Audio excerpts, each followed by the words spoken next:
Excelente, sale pues. Ya dejamos este modelo. ¿Alguna pregunta de este modelo, apreciable maestro Juan? No, no, no, está bien. Estos modelos que prácticamente se siguen para ver, pues, se puede decir los resultados, tanto de esos aspectos cualitativos y que se lleve el aspecto cuantitativo también, porque a fin de cuentas tenemos que llegar a un resultado, ¿no? Totalmente ilustre, maestro Juan. Ese resultado, pues, debe también estar ordenado, ¿no? Y sobre todo también dar respuestas. Yo creo que a partir de un resultado se da también respuestas. Los pares de familia, más ustedes que están con niños, con jóvenes, debe de haber una evidencia, ¿no? De esta parte de la evaluación. Un par de familia, imagínate que lleguen que diga, oye, maestro Juan, ¿por qué mi hija sacó 5? Ahí hay una parte numérica, una parte cuantitativa. Bueno, aquí está la evidencia y demás. ¿O por qué sacó 10? Bueno, dudo que precisamente un par de familia vaya a preguntar por qué sacó 10, ¿no? Yo creo que sería todo lo contrario. Pero bueno, bien, profesores, espero hoy terminar a las 2 de la tarde, profesores, si usted no les molesta o quieren que estemos hasta las 5, 6. Bueno, no, son muy serios, profesores. Entonces vamos a terminar a las 2, profesor. Entonces vamos a ir a rajatabla. A lo mejor tengamos 2, 3 minutos nada más de descanso, pero ya pues vamos finalizando lo que es ya el cuatrimestre. Ya envié sus calificaciones a nuestra universidad, maestros. Ahorita les voy a dar sus calificaciones de forma personal y para que usted pues ya saben cuánto sacaron 6, 7, entonces ahí va poco a poco hablando de esta parte numérica. Dale No pues, nos maestro. vaya a decir, profe, como otro maestro que teníamos que nos decía, ustedes son muy buenos, ya, todos tienen 10 por ser excelentes y todos así como que, bueno. Sí, sí, no, voy a hablar con cada uno de ustedes ahorita ya para finalizar también nuestra materia, para también, para eso precisamente está la retroalimentación, ¿no? Esa parte formativa que habíamos platicado, qué cosas debemos de mejorar, qué aspectos son positivos. Recuerden que la mayoría de las evaluaciones muchas veces tienen que ver con lo punitivo, ¿no? Entonces, a veces no ayuda esta parte, pero hay un modelo que se le llama el modelo sándwich, ¿no? El modelo torta, como le llamo yo. Es decir, este tipo de retroalimentación tiene que empezar con un aspecto positivo, luego va una observación de qué se debe de mejorar, mejoras, y luego se termina con un aspecto positivo, el modelo que les había platicado, ¿no? Entonces, no hay que olvidar, no hay que perder de vista lo positivo, mejoras y positivo de cierre, ¿no? Este es el modelo torta que yo le llamo. Entonces, es importante no perder de vista este punto. Maestra Edith, creo que te vemos de otro tiempo, maestra Edith, como si fuera una máquina del tiempo. Muy buenas tardes. Aquí estamos, ya, no me gustaría interrumpir, perdón, pero sí, ya, aquí estoy. El deber moral llama, profesora Edith. No te, Es no que te somos hubieras- bien poquitos y siento feo, no, cuando yo puedo entrar, acabo de llegar, pero puedo entrar, aquí estoy. Muchísimas gracias. Ese deber, maestra Edith, no te hubieras molestado. Disfruta ahí ese pequeño deber. ¿Cómo va el pequeño con el básquetbol? ¿Cómo va el torneo? Ay, perdón, maestro, que tome el tiempo para yo explicar cómo van, pero de los 3 partidos que llevan ya ganaron 2.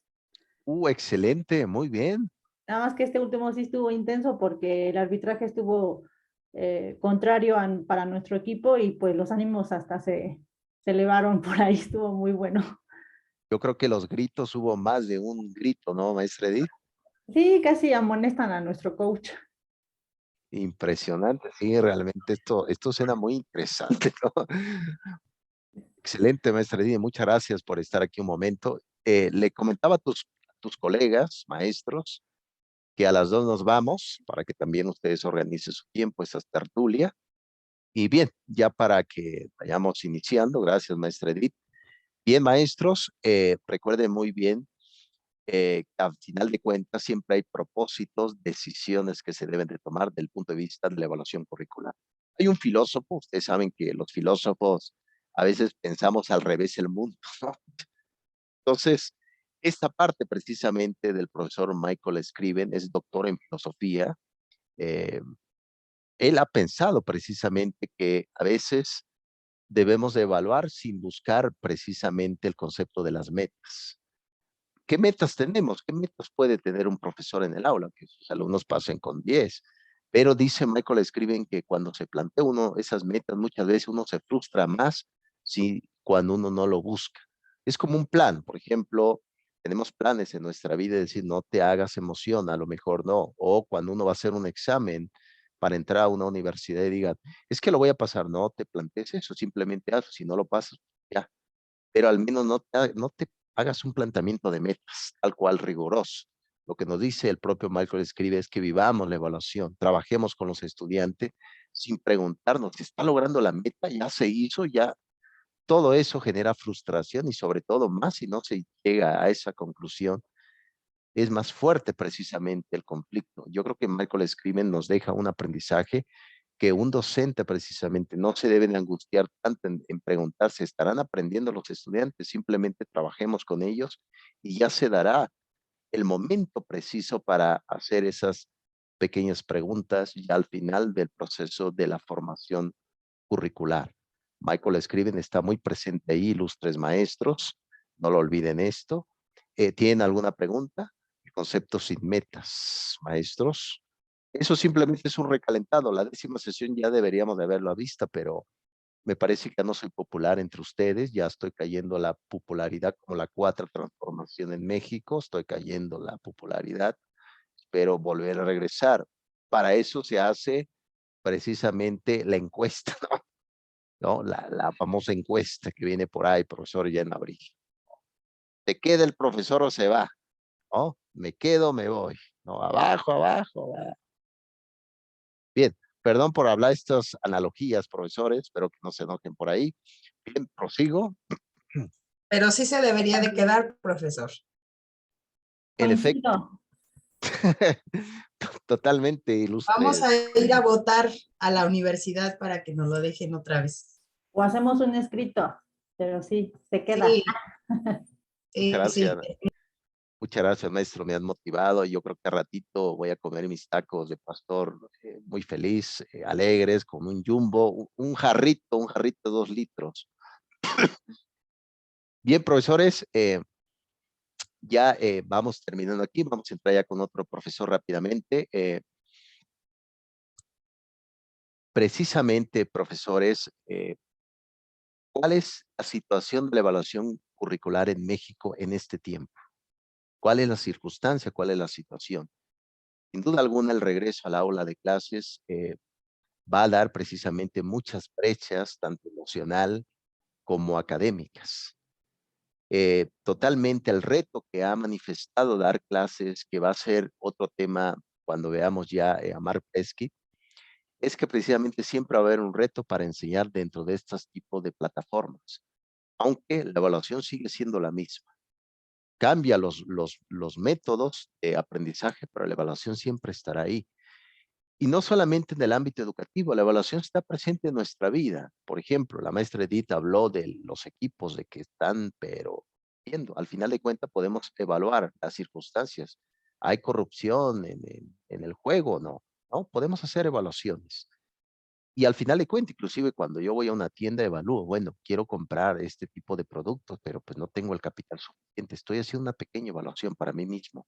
Es decir, quiero que comprenden, profesores, que el término de la evaluación es un tema público, sin duda alguna.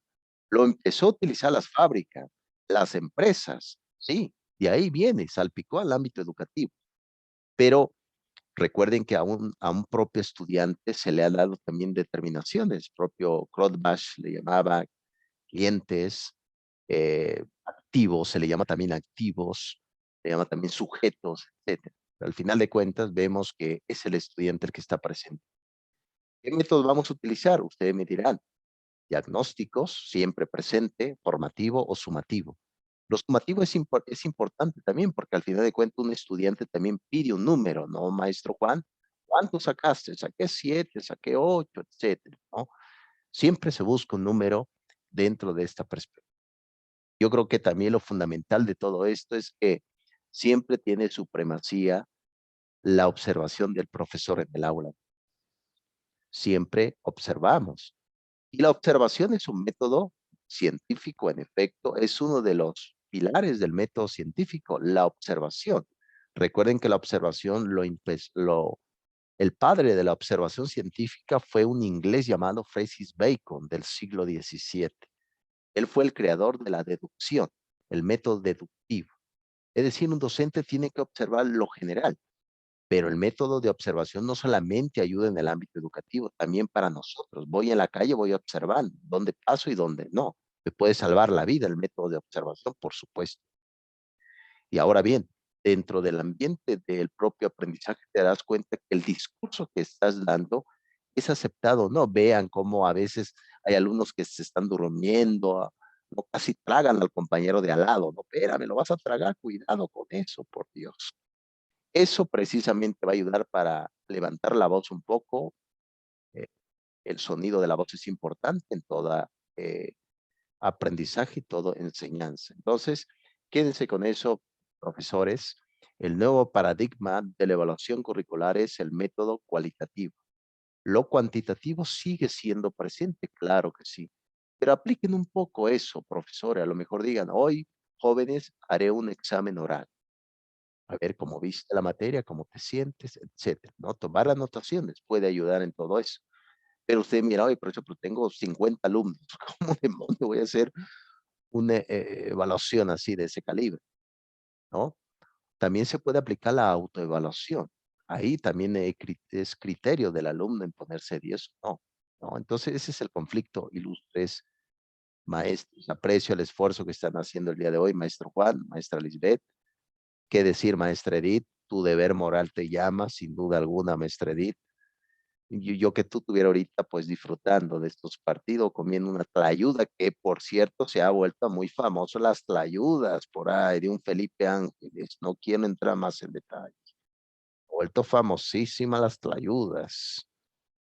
Bien, maestros, prosigo, vamos ya con la 11ª sesión del día de hoy. El profesor Porfirio Morán es michoacano, se jubiló en el 2016, es un profesor, un maestro en educación, y ha trabajado precisamente en el ámbito del concepto de la evaluación en los procesos y prácticas en el aula, y sobre todo enfocada en la parte cualitativa. Recuerden que les tengo una mala noticia, maestros. No todo se puede controlar en el aula de clases. Y quieren ustedes controlar todo, imposible. Hasta el mejor profesor que preparó bonita su clase, hizo dinámicas, tiene todo y dice, resulta que todo cambia porque influye el comportamiento, influye el aspecto alimenticio también. Cuando uno tiene hambre, pues uno anda inquieto, etcétera, te estás durmiendo. No todo se puede controlar. Ese paradigma de Krodbas, de Stop for Me, escriben, no todo precisamente tiene realmente, el profesor no puede controlar todo el fenómeno educativo. Eso no se les olvide. ¿Va a haber clases malas, horribles? Claro que sí. También bueno, también se va a dar grandes clases y ese es el momento de crecimiento. Bien, vamos a ver qué dice el profesor Porfirio, el profesor retirado del 2016, que quisiéramos, profesores, ya estar jubilados, ¿no? ¿No? Estar jubilado, me voy a jubilar por un tiempo, ¿no? Etcétera, ¿no? Nada más recibiendo la pecunia, el dinero en los cajeros, pero yo creo que hay que seguir trabajando yo he conocido colegas, no sé ustedes, pero que tienen ya 70 años, casi 80 y siguen dando clases, ¿no? Yo creo que cada vez que interactúa con los jóvenes, uno eh, se vuelve un poco más joven en las ideas. Bien, ¿qué dice el profesor Porfirio? Vamos a ver aquí, precisamente en esta parte, precisamente de nuestra materia de estrategias, aquí se habla precisamente de que eh, no todo se puede evaluar, pero no todo precisamente, no todo lo que se evalúa cuenta, ¿no? Entonces, eso no hay que perder de vista lo que comentaba el profesor Albert Einstein. Recuerden, si ustedes leen la vida del profesor Albert Einstein, le escribió una carta, no sé si ustedes por ahí se enteraron, a su madre, que quería quería suicidarse porque su vida no tenía ningún sentido, no tenía utilidad. Imagínense nada más ver un número en decir, hijo, le reprobé. Voy a fracasar en la vida, saqué 5 en esta materia. La respuesta es no. Precisamente a eso nos referimos con el tema. Cuando uno le pone un número a alguien, una calificación, marca toda la pauta, toda la vida. Eso es precisamente lo que dice el propio Albert Einstein. Muy bien, prosigo, profesores. Y lo que les decía, dentro del marco de lo cualitativo viene algunos postulados, cuestionarios. Ustedes han hecho cuestionarios. Yo creo que estaría muy bien en un examen diagnóstico ahora que vayan a entrar los alumnos, o que ya se hizo, a lo mejor ya lo hicieron, un pequeño diagnóstico, que la institución muchas veces no te dice que lo haga, pero tú como un profesionista y experto en evaluación curricular dices, voy a hacer un cuestionario, unas preguntas abiertas, preguntarle a los estudiantes sobre el tema que hemos llevado a cabo, sobre nuestra materia y cómo se siente, ¿no? A raíz de eso, hijo, muchos de mis estudiantes vienen tristes. Le pido a la directora que si no hay un departamento de psicología, hagamos un departamento de psicología. Invito a colegas que se den a conocer aquí, pero que nos den a cambio una terapia gratuita, una conferencia, etcétera, ¿no? Eso puede ayudar.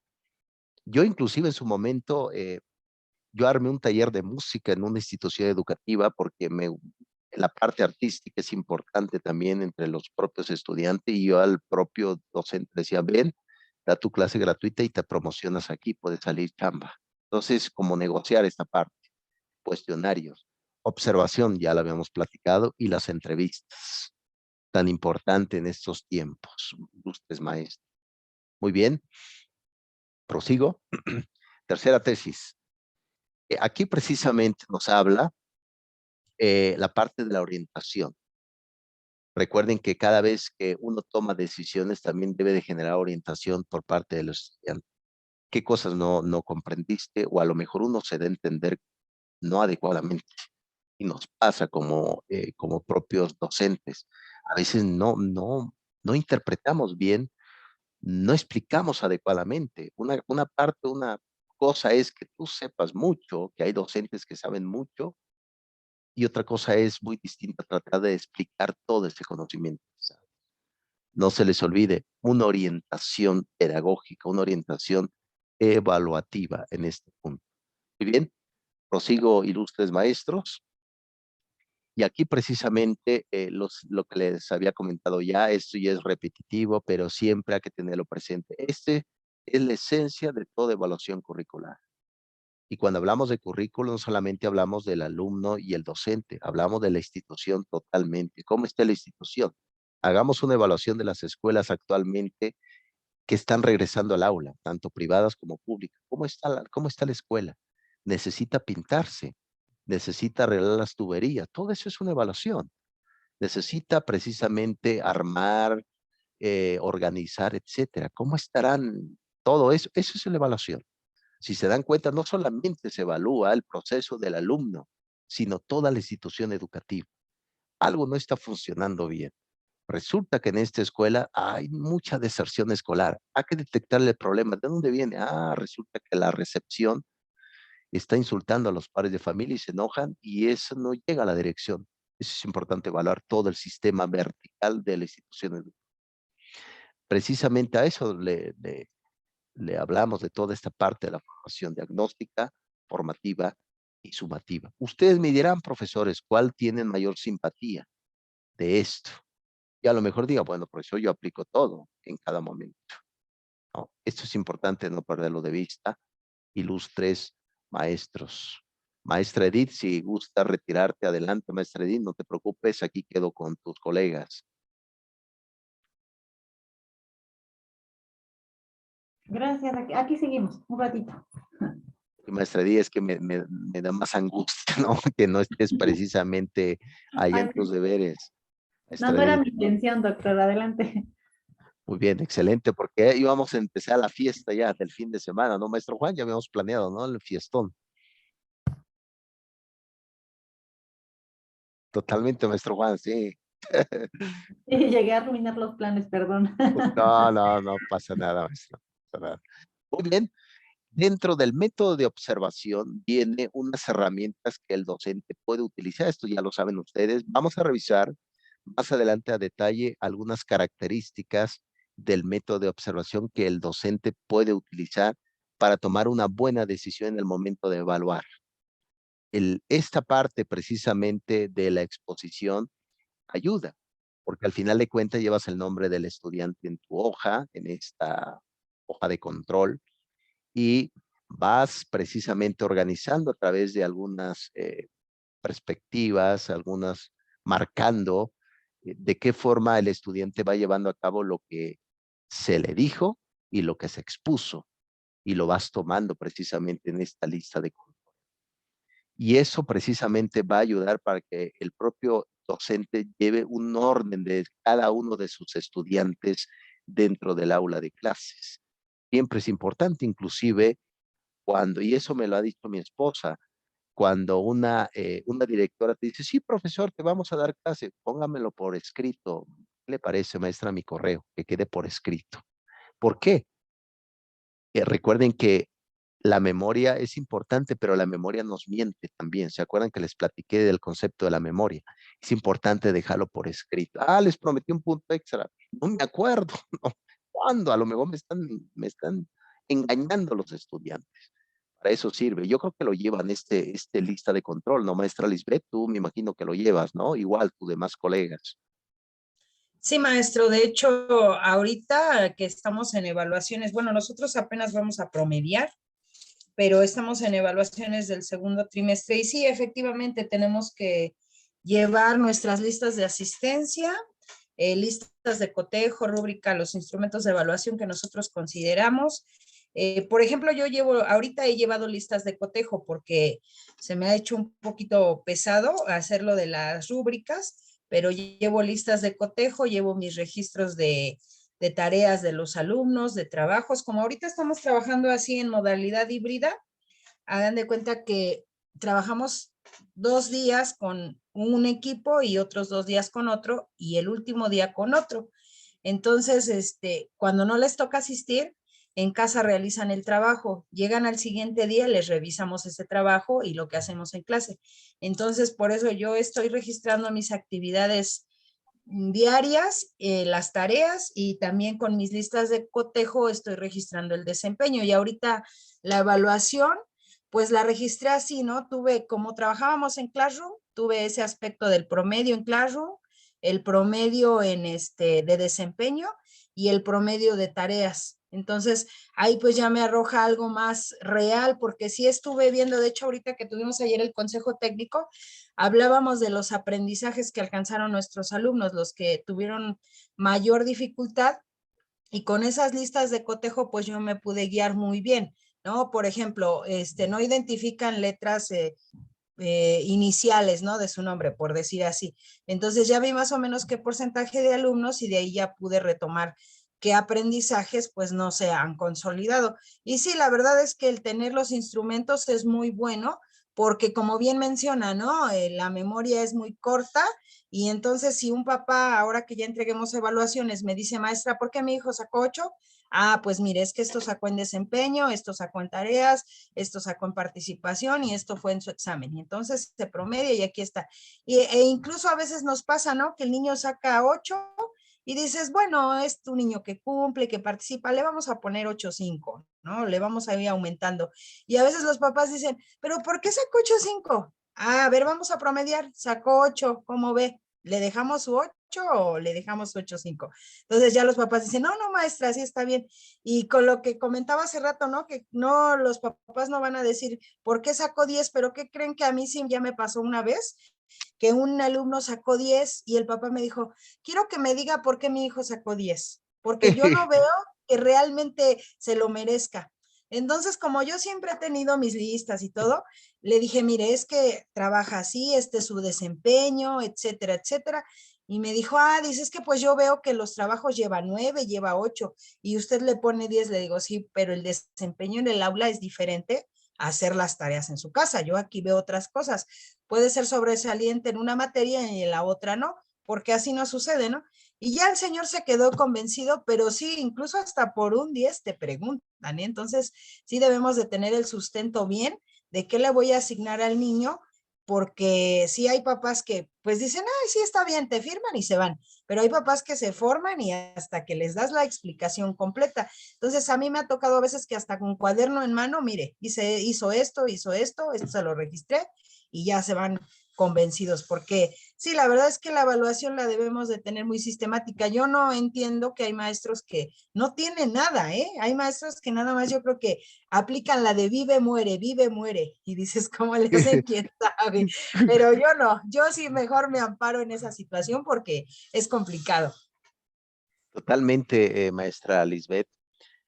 Tratamos sobre todo que un docente sea integral y de hecho me lo ha platicado mucho mi esposo.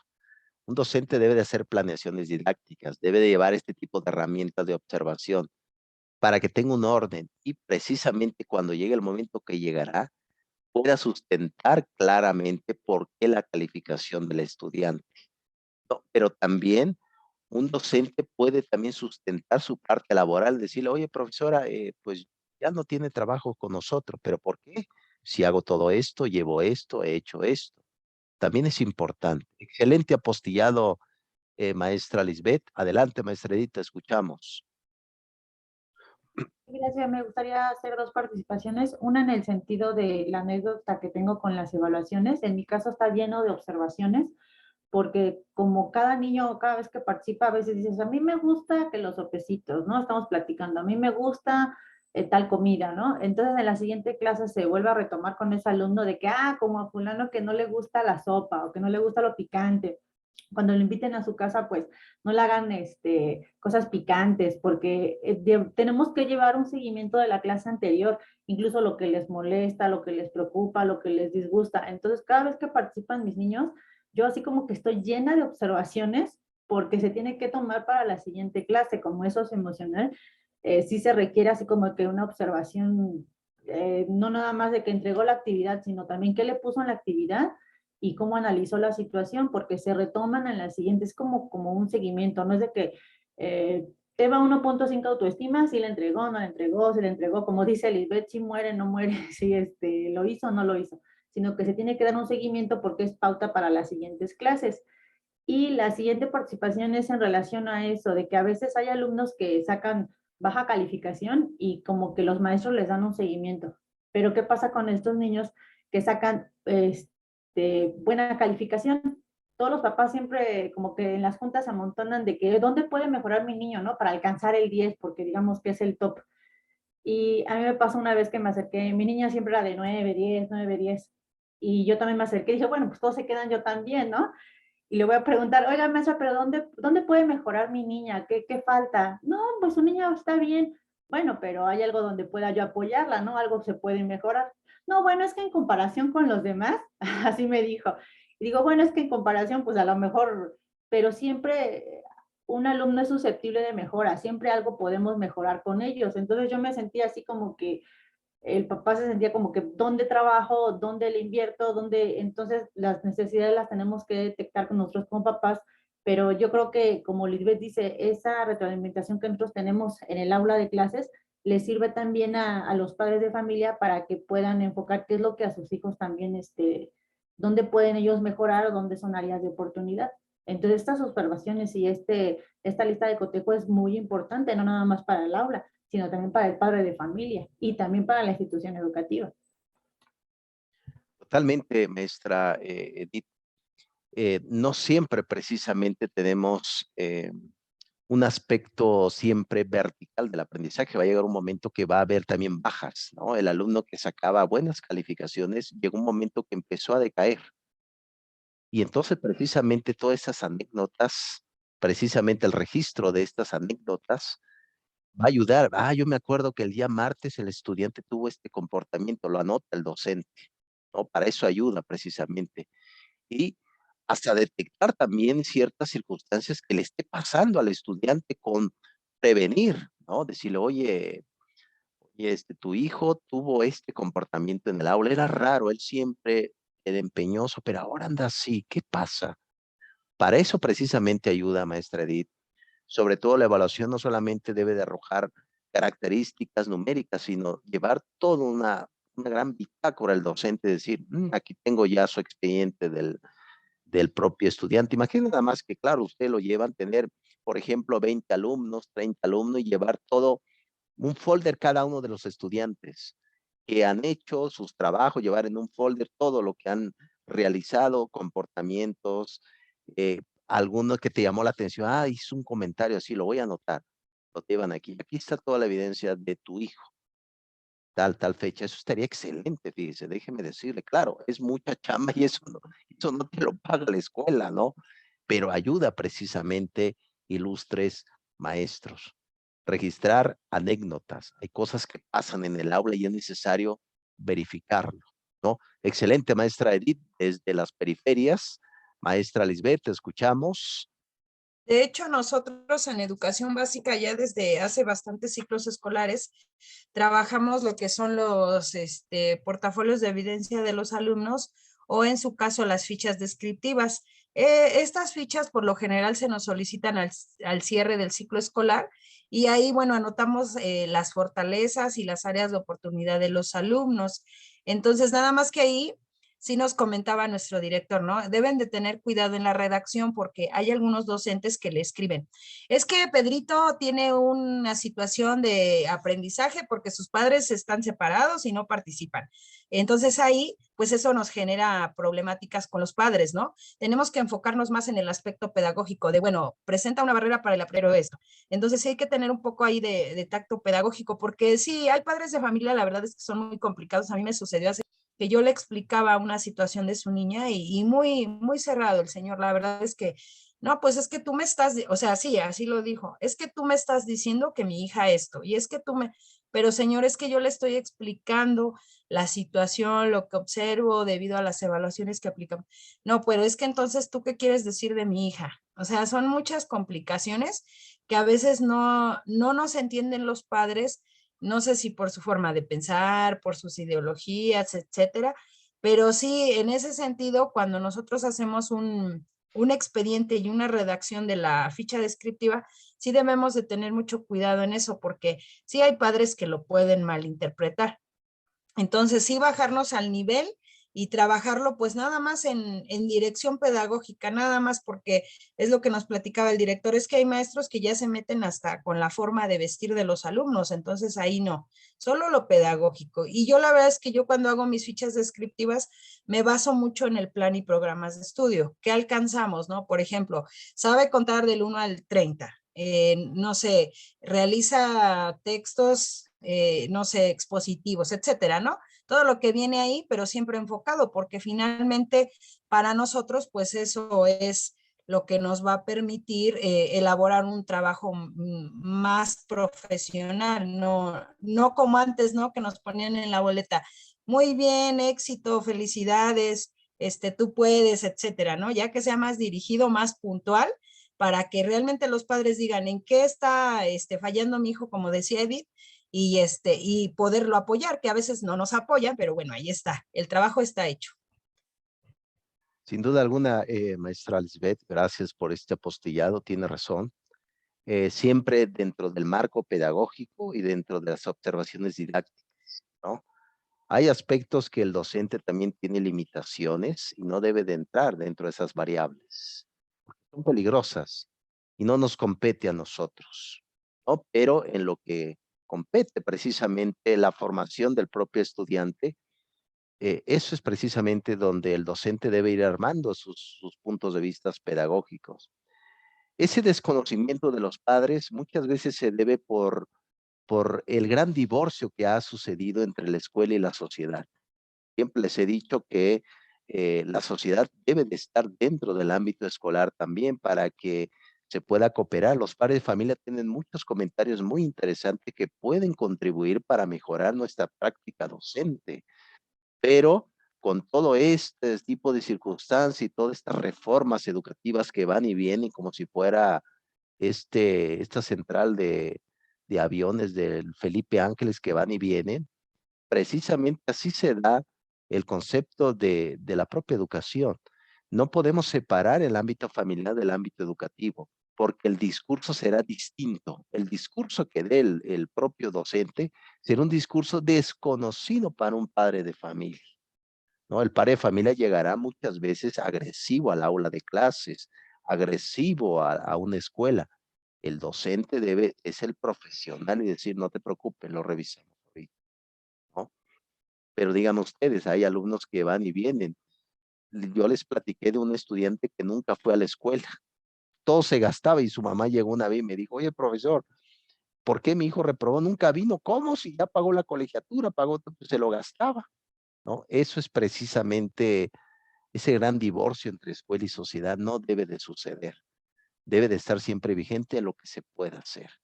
Bien, profesores, ya para ir terminando ya esta materia, quédense con estos. Aquí, por ejemplo, están las escalas numéricas. Entonces también poner los indicadores, todas estas variables, puede ayudar para este tipo de carpetas del propio estudiante, de cómo ha sido su formación dentro del aula de clases. No simple frase, respiras y vives, ¿no? Es tipo frase así trascendentales, no, no, no, no. Realmente eficaz y yo creo que puede ayudar mucho en esta perspectiva.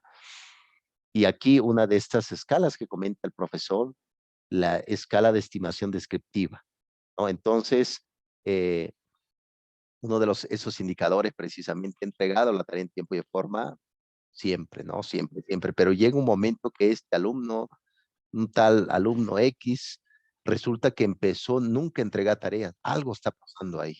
Hay que informarle a la familia. Está pasando algo extraño con su hijo.